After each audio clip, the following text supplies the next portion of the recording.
चला। अब ना मन करत हाँ। अरे अब देखा तू ये हिसाब से कटबू तो कई महीना लग जाये तुम्हें काटे में।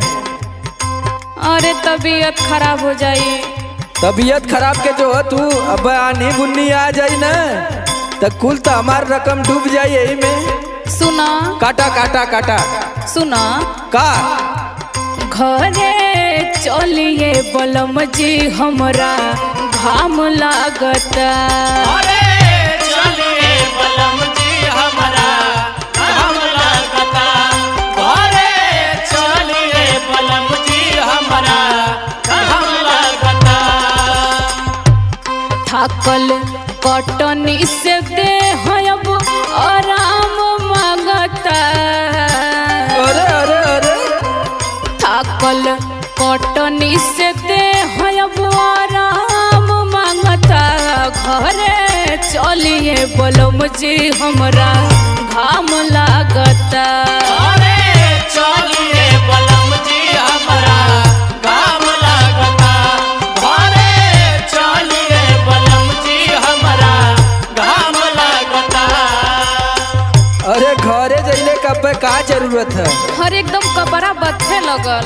अरे अब को बिस्सा कटलू ना सुना सुना का चलो पिपरा के छौआ हौआ लेला गोरी चला।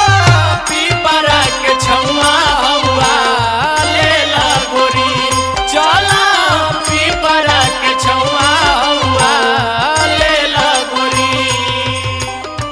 चैत के घाम तनिका झेला गोरी। चैत के घाम तनिका झेला गोरी चला। पिपरा के छौआ हौआ लेला गोरी चला। पीपरा के छौआ हौआ लेला गोरी चला। पीपरा के छौआ हौआ लेला गोरी।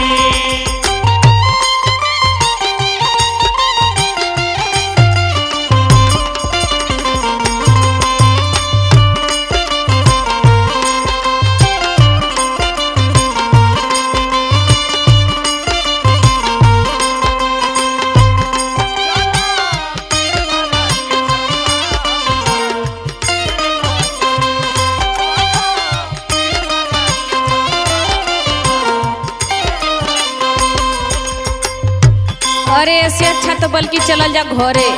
काहे कल भी नहीं आ जा जैसा वे रही भोरवा में।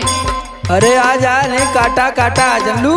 सुना हाँ घाम से बाटे खराई लगे हुआ देह में कच कच गड़ता।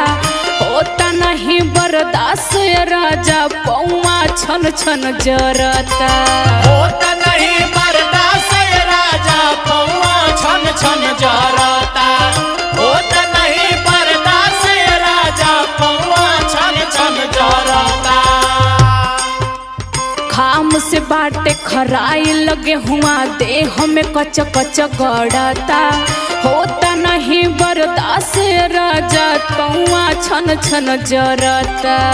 बर्दाश्त करा निक नाही तनिको अब काम लागता। अरे निक नाही तनिको अब काम लागता।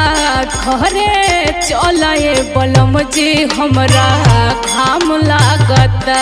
अरे चलिए बलम जी हमरा घाम लागता।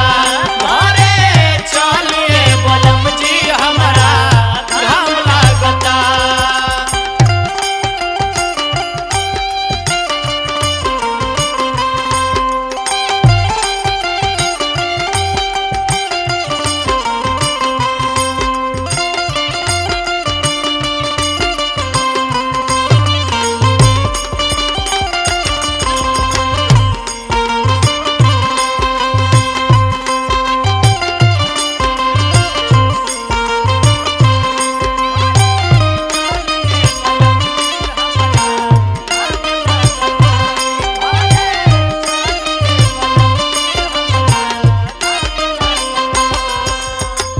सुना सुना का मौसम देखत हूँ और तू फिर भी ऐसे ही कर हैं?